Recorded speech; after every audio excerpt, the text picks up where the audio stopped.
성령의 일 두 가지를 말씀해 주고 있는데요. 이 두 가지가 계속해서 서로 대립하고 있음을 우리에게 말씀해 주고 있습니다. 서로를 거스른다고 성경에서 말씀해 주고 있죠. 사도 바울은 갈라디아 교인들에게 육체의 욕심을 이루지 않는 방법을 우리에게 제시해 주는데요. 그것이 성령을 쫓아 살아가는 삶이라고 말씀해 줍니다. 성령을 붙들고 살아가는 삶, 성령님과 함께 살아가는 삶, 이 삶이야말로 육체의 소욕을 제거하고 하나님의 거룩한 백성으로 살아갈 수 있는 유일한 방법임을 말씀해 줍니다. 우리가 계속해서 새벽 시간을 통해서 말씀을 갈라디아서를 살펴보고 있는데요. 갈라디아서에서 갈라디아 교인들이 바울이 전한 복음을 들었음에도 불구하고 율법을 지켜 행하고 할례를 받음으로 구원을 받아야 된다는 잘못된 가르침, 할례주의자, 율법주의자들, 거짓 교사들에 의해서 갈라디아 교회 성도들이 이 율법주의로 다시 돌아가게 되고 또 다시 죄를 범하는 그런 삶으로 인하여서 혼란스러워하고 어려워하는 그들에게 바울이 계속해서 말씀해 주고 있죠. 하나님 앞으로 나아갈 수 있는 우리가 율법의 결정, 율법이 주어지는 그 의무는 예수 그리스도께서 오시기 전까지 유효하다. 율법을 주신 의는, 율법을 주신 목적은 우리로 하여금 죄가 무엇인지를 분명하게 알게 하고 또한 죄로부터 구별된 하나님의 백성으로 살아갈 수 있는 삶의 기준을 가르쳐 주시는 것이 율법이다. 그리고 율법은 우리를 정죄하고 우리를 얽어매고 우리를 구속하려고 우리에게 자유를 뺏어가려고 주는 것이 아니라 율법은 예수 그리스도가 오기까지 하나님의 거룩한 백성으로 살게 하시는 놀라운 은혜 속에 거하게 하시는 것이 율법이고, 그리고 율법은 예수 그리스도가 오심으로 인하여서 율법이 사라지는 것이 아니고 율법의 완성은 예수 그리스도의 십자가의 사랑이라고 했습니다. 그래서 더 이상 우리가 율법의 조항을 지키지 않는다 할지라도, 율법대로 살지 않는다 할지라도 예수 그리스도를 믿으면 이제 우리는 육체의 소욕을 따라 살아가는 사람이 아니라 성령을 따라 살아가는 사람임을 말씀해 주는 것이지요. 그래서 우리가 예수 그리스도를 믿는다는 것은 무엇을 말해 주느냐라고 했을 때 그것은 성령과 하나 되는 일이다.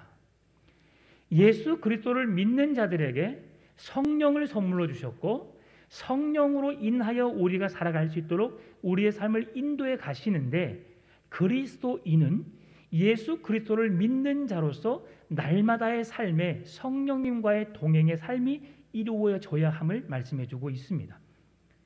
끊임없이 우리가 살아가는 이 인생은 육체와 성령의 일이 서로 싸우고 있음을 말씀해 주고 있는데요. 오늘 본문도 여전히 사도 바울은 갈라디아 교회 성도들 안에 육체의 일과 성령의 일이 늘 싸우고 있음을, 그러는 가운데 육체의 일을 이겨냄으로 인해서 성령의 온전한 사람으로 살아갈 것을 우리에게 권면하고 있는 것입니다. 따라서 율법은 우리가 죄가 무엇인지 깨달을 수 있는 법의 잣대, 기준이 되는 것이고요. 그렇다고 해서 우리가 죄에 대한 지식을 갖는 것으로 인해서 죄를 이길 수 있는 것 또한 아님을 말씀해 주고 있습니다. 우리로 하여금 죄로부터 완전하게 구별되고 거룩한 하나님의 백성으로 살 수 있도록 인도해 주는 것은 율법이 아니고 예수 그리스도 하나님의 말씀임을 우리에게 말씀해 주고 있는 것이죠. 구원도 마찬가지입니다. 우리가 율법을 다 지켜 행함으로 구원받는 것이 아니고 할례를 받는다고 구원받은 하나님의 백성이 되는 것이 아니라 예수 그리스도를 나의 주님, 나의 구원자로 믿는 믿음을 통해서 우리에게 구원은 하나님의 선물로 주어진다는 것입니다. 내가 어떤 일을 행했기 때문에, 내가 죄의 값에 대한 상당한 어떤 일을 행했기 때문에 내가 그 죄로부터 용서받고 구원받는 것이 아니라 전적인 하나님의 은혜로 내가 행한 것은 하나님의 십자가의 사랑을 보답할 수 있는 능력이 전혀 없음에도 불구하고 하나님께서 우리를 구원하시기로 작정하셨고 그 구원을 선물로 주셔서 그 구원이 우리에게 유효하게 구원이 우리의 것으로 이루어지게 되었다는 것이죠. 내가 할 수 있는 것은 무엇입니까? 내 입술의 고백을 통해서 예수 그리스도를 믿습니다. 내가 하나님의 거룩한 백성됨을 내가 믿음으로 고백하고 그 믿음으로 받아들이고 예수님을 믿는 자들에게 하나님의 구원은 은혜로 선물로 주어지는 것이라는 사실을 기억해야 할 것입니다. 지금도 마찬가지입니다. 우리가 구원을 완성해내는 것은 예수 그리스도께서 행하신 믿음을 온전히 지켜내기 위해서 우리가 선한 싸움을 싸우는 것이죠. 영적인 전쟁 가운데서 육체의 일을 제거하고 하나님의 성령의 사람으로 살기 위해서 몸부림치는 것이 우리에게 열려진 하나님의 구원의 길을 온전히 이룰 수 있는 길임을 성경은 말씀해주고 있는 것이지요. 따라서 오늘 본문의 16절 말씀 보니까 내가 이르노니 너희는 성령을 따라 행하라 그리하면 육체의 욕심을 이루지 아니하리라 라고 말씀합니다. 성령의 사람으로 살아가게 되면 육체의 일에 더욱더 관심을 갖지 않습니다. 그러면 이 말씀을 우리가 쉽게 이해하게 되면 육체의 일이 무엇인가를 우리가 생각해 봐야 되잖아요. 오늘 성경에서 말하는 육체의 일이라고 하는 것은 우리가 사람으로 태어나 존재하고 그동안 초등학교, 중학교, 고등학교, 대학교의 과정을 마치고 내가 가진 재능을 통해서 이 사회에 영향력을 미치면서 내게 주어진 사업장 그리고 내게 준 직장에서 열심히 일하는 그 일을 말하지 않습니다. 그것은 당연히 이 세상에 존재하는 모든 사람들이 살아가야 할 삶의 방법이고요. 그 세상 속에서 우리가 선한 영향력을 끼치며 믿음의 사람으로 온전히 그 삶을 살아내는 게 있습니다. 대부분 사람들이 착각하고 있는 게 뭐냐면 교회와 세상이 우리는 구별되어져야 된다. 교회 안에서는 거룩하게 구별된 하나님의 백성으로 예배하고 세상에서는 세상에 취해 살아가도 된다라고 생각하지만 그렇지 않습니다. 그리스도인은 교회를 통해서 하나님의 말씀을 배우고 말씀을 따라 살아갈 수 있도록 훈련을 받은 것을 세상에서 삶을 통해 나타내야 되거든요. 그래서 직장 안에서 복음을 전하는 곳으로 생각하는 것보다 내가 하나님의 백성다운 삶을 살아내는 것은 뭐냐면 그곳 가운데서 성실하게 최선을 다해서 남을 위해 섬기고 봉사하고 남의 자된 일, 굳은 일을 다 감당해내면서 선하게 살아가는 거예요.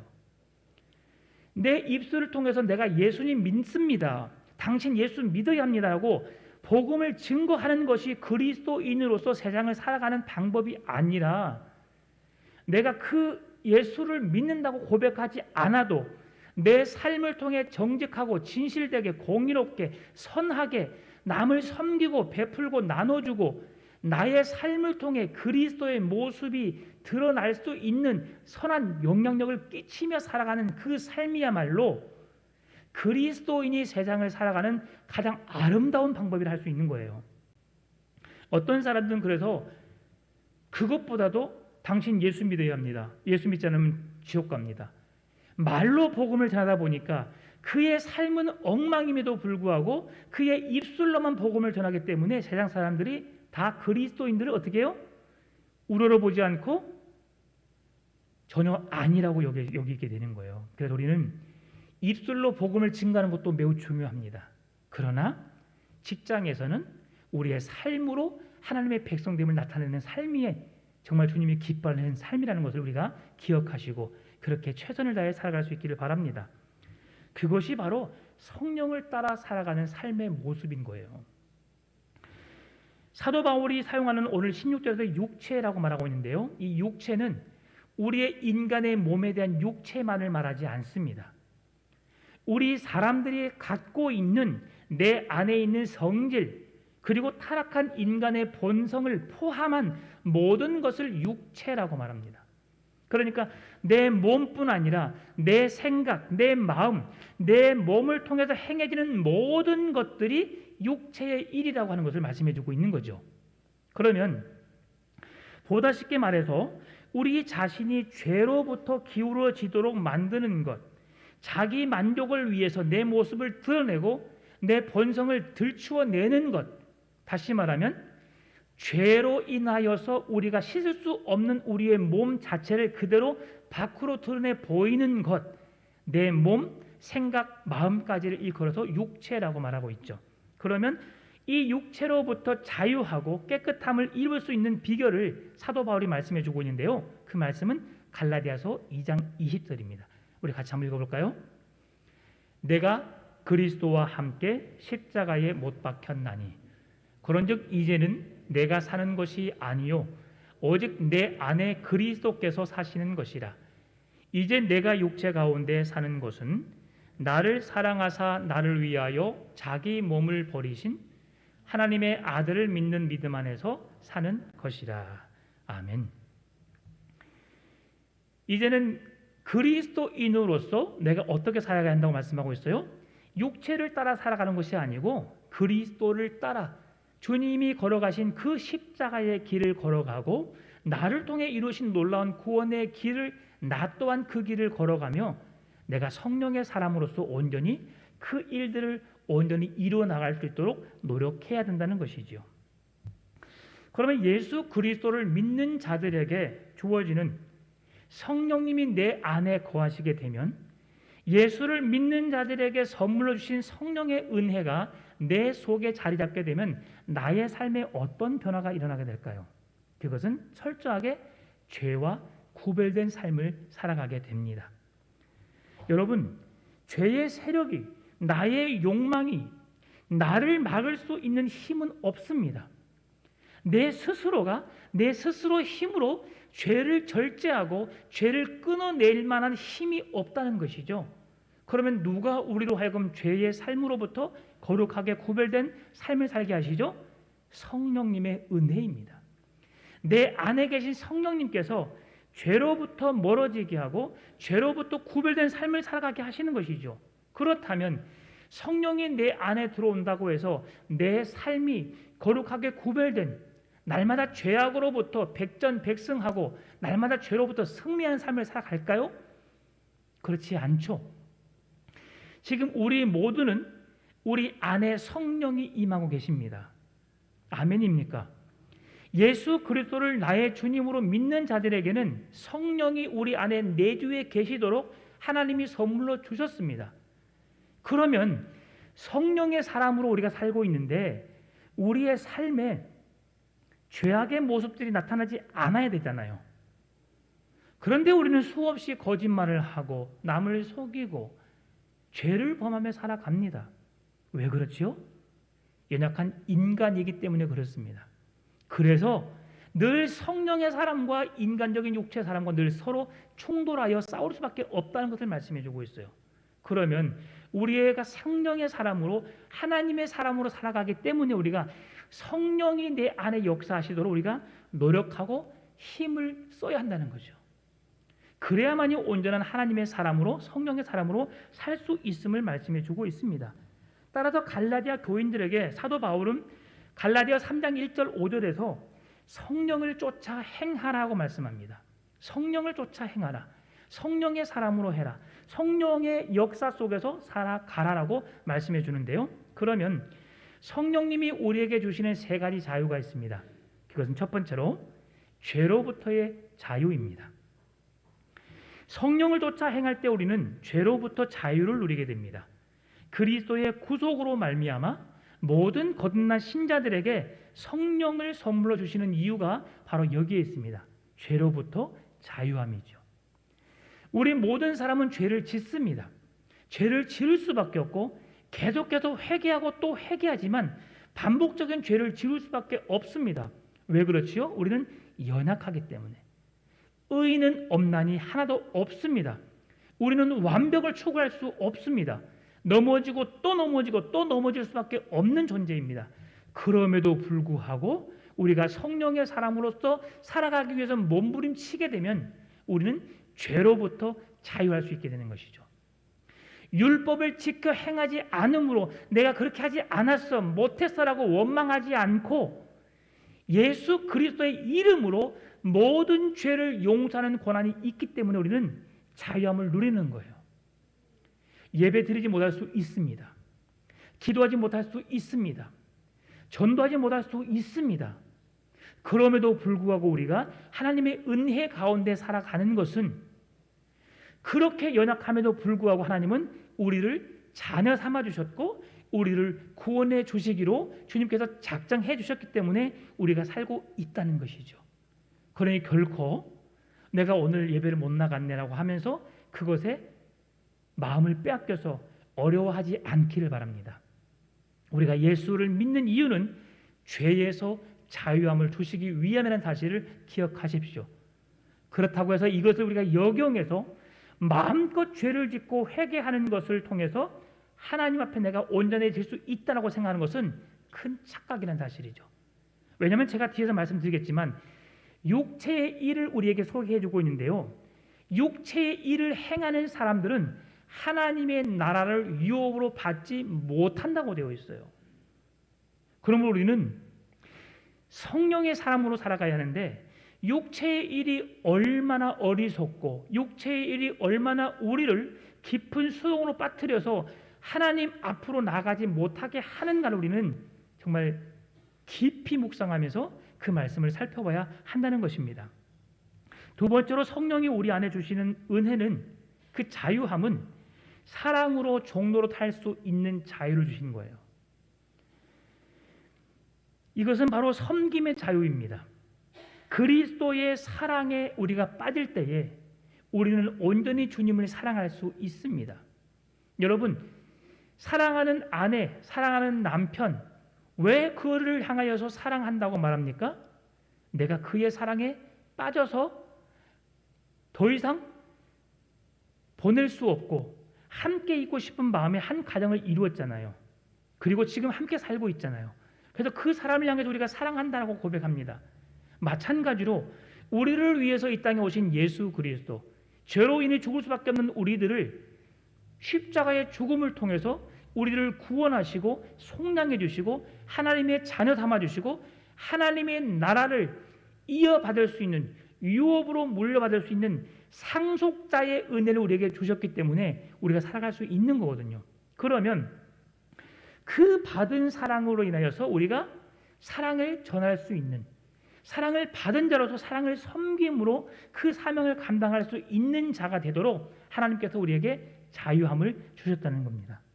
세 번째로는 율법을 성취할 수 있는 자유를 주신 거예요.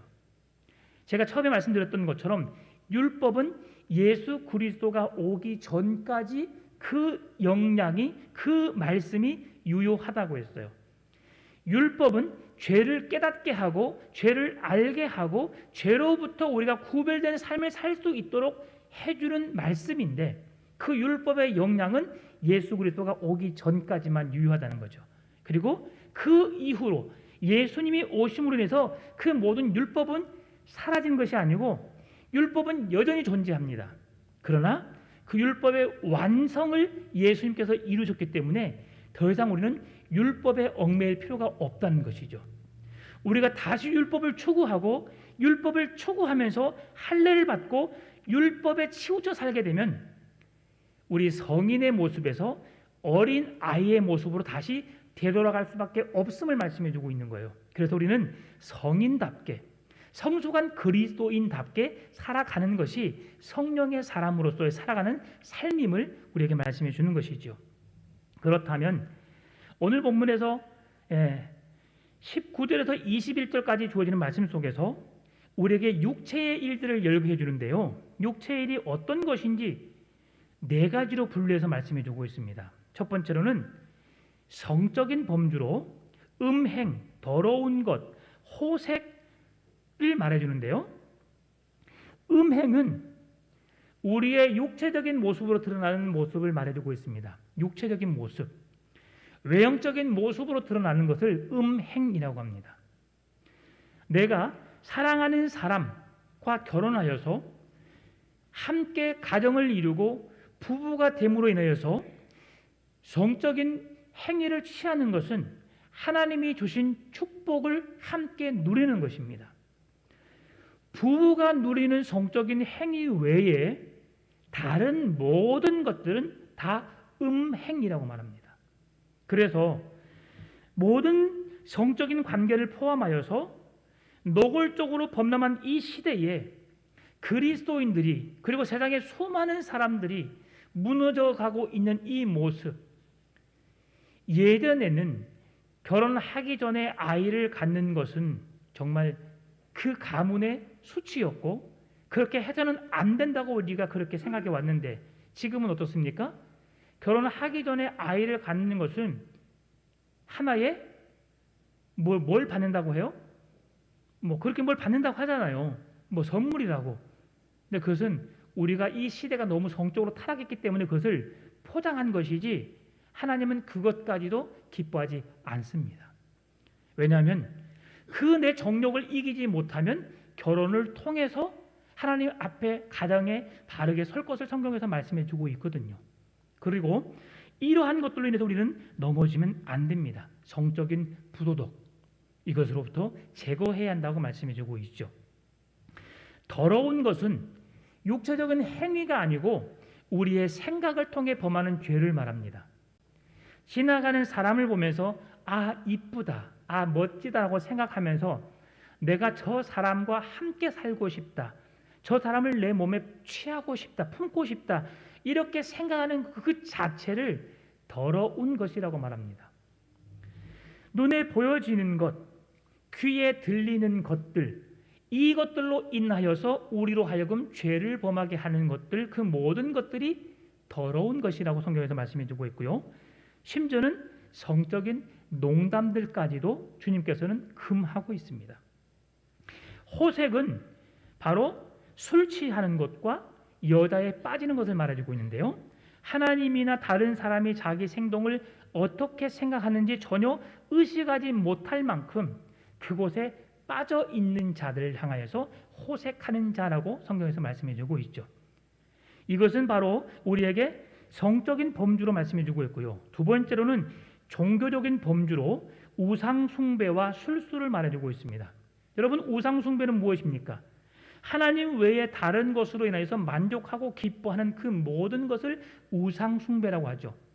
하나님보다 더 사랑하는 것은 그 모든 것이 다 우상 숭배입니다. 하나님보다 내 가정을, 내 자녀를, 세상을, 물질을 사랑하는 것은 모든 것이 다 우상 숭배거든요. 하나님은 어떤 다른 신을 섬기는 것도 우상 숭배이지만 이 세상에 존재한 그 어떤 것을 더 하나님보다 더 사랑하게 되면 그것 또한 우상 숭배라고 말해주고 있죠. 술수는 무엇입니까? 악한 것을 말하는데요. 점치는 것, 점 보는 것, 토종비글 보는 것, 타로 여러 가지 많은 운세 보는 것. 저도 어렸을 때 그 버스를 많이 타고 다녔기 때문에 가끔 버스에 앉아 있으면 누가 신문을 보다가 놓고 간 신문이 있어요. 스포츠 신문. 그러면 그 중간 저 뒷부분 보게 되면 띠별로 운세가 있거든요.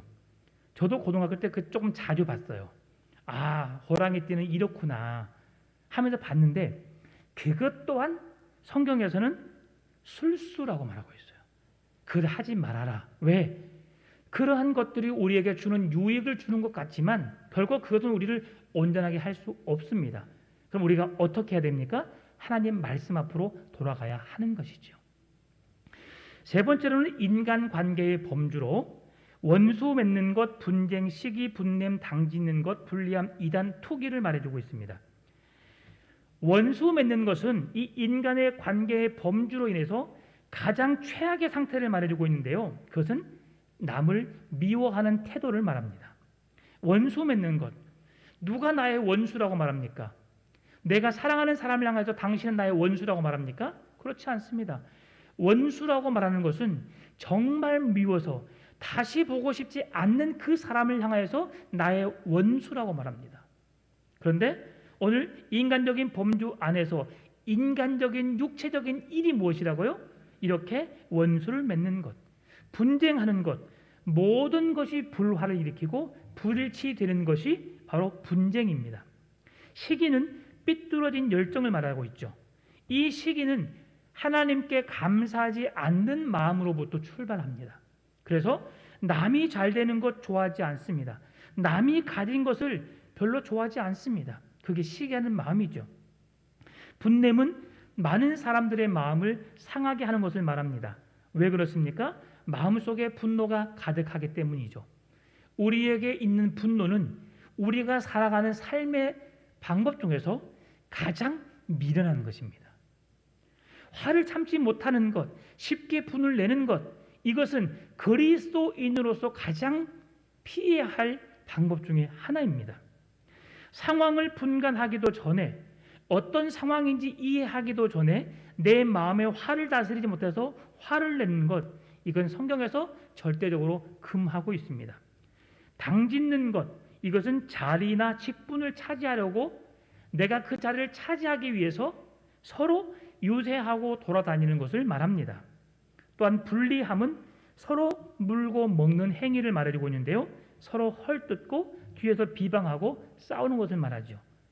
이단이라 하면 무엇입니까? 이단은 성경의 교리에 어긋난 잘못된 가르침을 이단의 행위, 이단의 신학이라고 말하지만 그것보다 똑같은 의미로 오늘 우리에게 해석되어지고 있는 게 뭐냐면 교회 안에서 예수 믿는 사람의 마음 속에서 그 예수 믿는 마음을 혼란스럽게 하는 것, 그 마음을 잃어버리게 하는 것, 이단들이 행하는 행위가 하나님의 말씀이 아닌, 복음이 아닌, 예수 그리스도가 아닌 다른 것을 통해서 예수님을 대신하고 그 구원을 우리에게 줄 수 있다고 유혹하고 현혹하여서 우리를 그곳에 빠져들게 하는 거잖아요.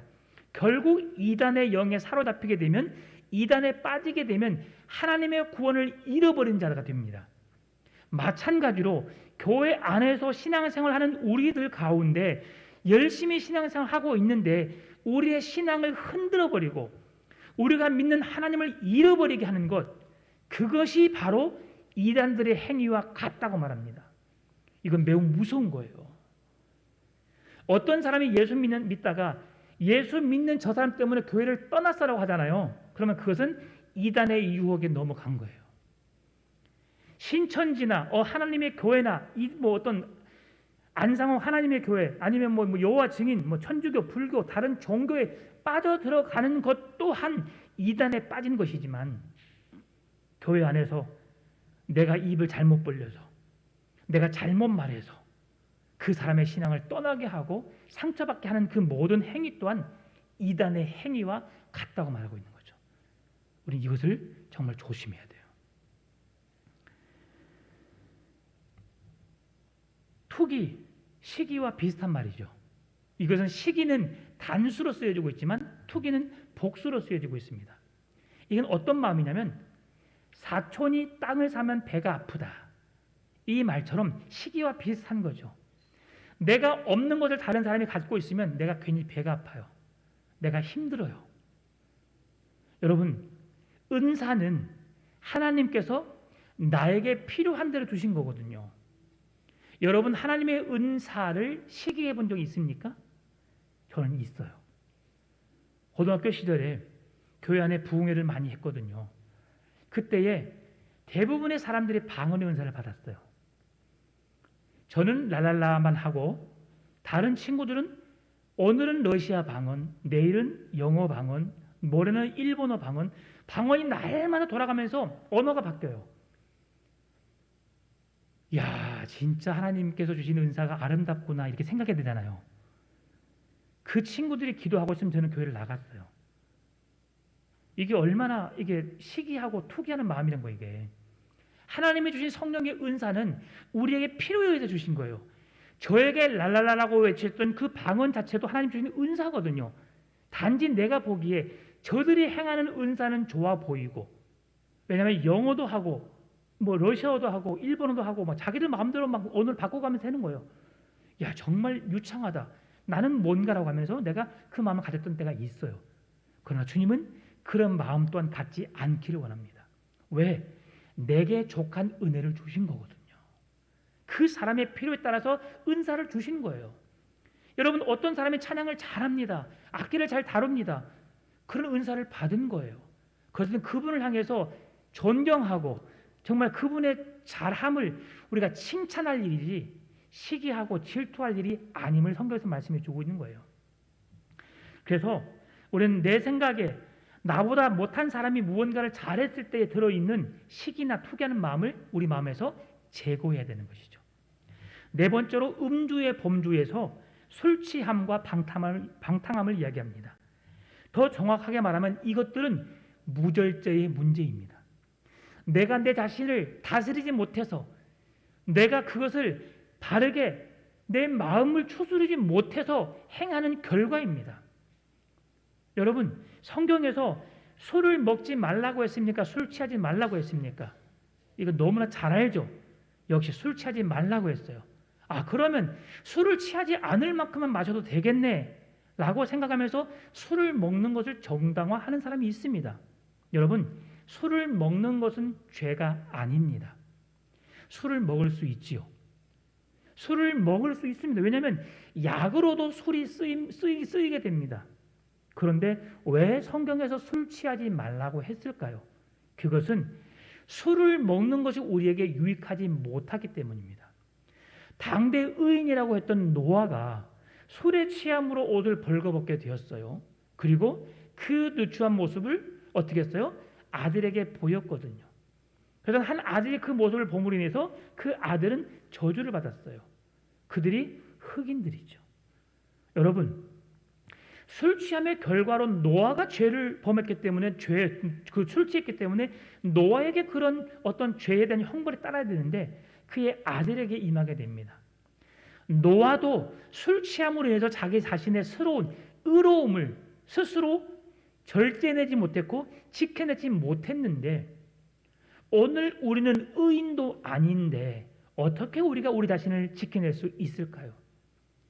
대부분 술 취한 사람은 방탕하게 되고 타락의 길을 걷게 되고 한 잔도 하다 보면 이성을 잃게 되고 내가 무엇을 하는지도 모르게 되고 결국은 처음에 말했던 성적인 범죄에 이르는 성적인 타락에 이르는 길까지 갈 수밖에 없다는 거죠. 왜냐하면 지금 현재 음주 가무의 문화가 우리를 그렇게 이끌어가고 있어서 그래요. 그래서 여러분, 성경에서 술 취하지 말라고 했다고 해서 술을 먹지 말라고 하지 않았다고 하면서 그걸 합리화시키지 말고 그리스도인으로서 술보다 더 좋은 음식이 얼마나 많습니까? 우리 이성을 마비시키고 우리로 하여금 죄를 짓게 하고 타락의 길을 걷게 하는 그 출발점인 술을 피하는 것이 오히려 더 지혜로운 모습이다. 방탕하고 타락한 모습으로부터 떠날 수 있는 모습이 술 취하지 않는 말씀에 의해서 우리는 술을 먹지 않는 것으로부터 시작하는 것이 옳다라는 것을 말씀드릴 수 있습니다. 따라서 우리는 믿음을 갖는 것도 중요하지만 그 믿음을 지키는 것이 더욱 중요합니다. 예수 그리스도를 믿는다라고 해서 신앙생활을 하는 것도 중요하지만 내가 그 믿음이 흔들림이 없이 믿음을 지켜내는 것이 중요한 거예요. 이러한 저러한 일들로 인해서 우리의 신앙을 방학하게 되고 멈추게 되고 떠나게 되면 우리의 신앙이 아무런 유익이 되지 못합니다. 결국 사단은 우는 사자와 같이 돌아다니며 삼킬자를 찾아서 그때 시험 드는 자의 마음을 확 사로잡아 버려요. 그리고 그 기회를 통해서 영원한 방학에 들어가게 하고요. 하나님을 떠나게 합니다. 그래서 무릇 지킬 만한 것보다 내 마음을 지키라. 생명의 근원이 이에서 남이라 잠언 4장 23절에서 말씀해 주는 거예요. 여러분의 마음을 잃지 않기를 바랍니다. 주님을 사랑하는 마음, 하나님을 예배하는 그 신앙의 모습에서 벗어나지 않도록 그 하나님을 사랑하는 신앙의 모습을 끝까지 유지할 수 있기를 바랍니다. 그리고 어떤 일이 있다 할지라도 우리의 그 신앙의 끈을 놓지 않도록 마음을 지켜서 하나님과 함께 동행의 삶을 살아가는 우리의 삶이 되시기를 바랍니다. 마지막으로 이제 22절에도 23절 성령의 열매를 말씀해 주고 있어요. 제가 처음에도 말씀드렸지만 다른 게 뭐예요? 육체의 일, 육체의 행위라고 말합니다. 그런데 성령의 일은 성령의 일이라 하지 않고 성령의 열매라고 말해요. 우리에게 주는 성령의 은사들은 각양각색의 모든 사람들에게 필요에 따라서 주시는 거예요. 내가 받는 은사가 다르고 여러분이 받는 은사가 달라요. 우리의 손가락의 크기가 다 다른 것처럼, 우리의 몸의 모든 기능이 다 다른 것처럼 하나님은 은사를 그렇게 우리에게 다양하게 주셨어요. 그러면 은사는 내게 필요해서 내게 그 은혜가 좋게 해서 내게 주신 것을 은사라고 말합니다. 그러면 성령의 열매는 뭘까요?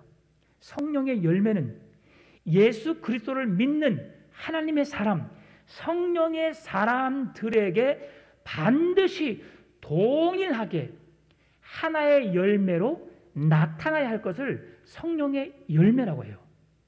여러분, 은사는 여러 가지가 있지만 내가 그 은사를 받을 수 있고 그 은사가 내게 없을 수 있습니다.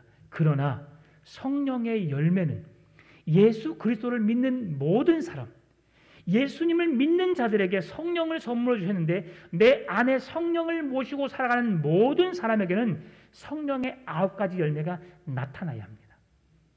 그 열매가 우리의 삶 가운데 맺혀지기를 주의 이름으로 축원합니다. 22절 23절 오직 성령의 열매는 사랑과 희락과 화평과 오래 참음과 자비와 양선과 충성과 온유와 절제니 이 같은 것을 금지할 법이 없느니라. 사랑은 하나님의 사랑을 말합니다.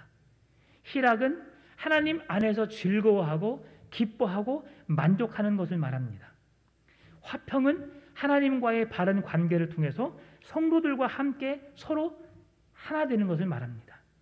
요한복음 14장 27절 말씀 보면 평안을 너희에게 끼치노니 곧 나의 평안을 너희에게 주노라. 내가 너희에게 주는 것은 세상이 주는 것과 같지 아니하니라. 너희는 마음에 근심하지도 말고 두려워하지 말라. 예수께서 우리에게 평안을 주셨던 것처럼 우리들 또한 평안의 자리에 머물러야 하고 평안으로 세상에 유익을 끼치는 자가 되어야 합니다. 여러분, 그리스도인은 평화를 지키는 자가 아닙니다. 평화를 지키는 자가 아니라 평화가 없는 곳에 평화를 전달하는 자입니다. 예수 그리스도의 사랑, 예수 그리스도의 진리, 예수 그리스도의 복음이 없는 그곳에 예수 그리스도의 사랑과 진리를 전하여서 그들로 하여금 하나님이 주신 평안을 누리며 살아가게 하는 것이죠. 예수님 믿는 사람들에게 물어보면 거의 대부분의 사람들이 예수님 믿어서 좋은 게 무엇입니까? 라고 말하면 마음이 평안하고 좋습니다 라고 말합니다. 그것은 하나님이 주신 선물입니다. 여러분, 우리 안에 하나님이 주신 평안함을 누리며 살아갈 수 있기를 바랍니다. 오래 참음, 이것은 그 말 그대로 예수 그리스도께서 죄인된 우리가 회개하여 돌아올 때까지 오래 참아주셨던 것처럼 이스라엘 백성들이 수많은 죄악을 범하고 우상에게로 마음을 돌이켜서 하나님을 원망하고 불평하고 하나님을 떠나있던 그 백성들이 회개하고 돌아오는 그 시간까지 주님이 오래 참아주셨던 그 오래 참음을 우리에게 갖기를 원하는 거예요. 앞에서 육체적인 일은 쉽게 분을 내고 시기하고 질투하고 분내고 화를 내고 그런 일상의 생활이 있는데 그리스도인은 성령의 열매 맺는 사람은 오래 참을 것을 말씀해 주고 있어요. 자비, 서로 배려하고 돌보고 도와주는 것을 말합니다. 양선, 하나님의 성품을 말하는데요. 관대하고 후한 것, 인색하지 않는 것, 우리를 불쌍히 여기는 그 마음을 갖는 것이 양선입니다. 충성은 하나님을 신뢰함으로 나타나는 태도입니다. 성품이죠. 하나님을 향한 자신감의 표출입니다.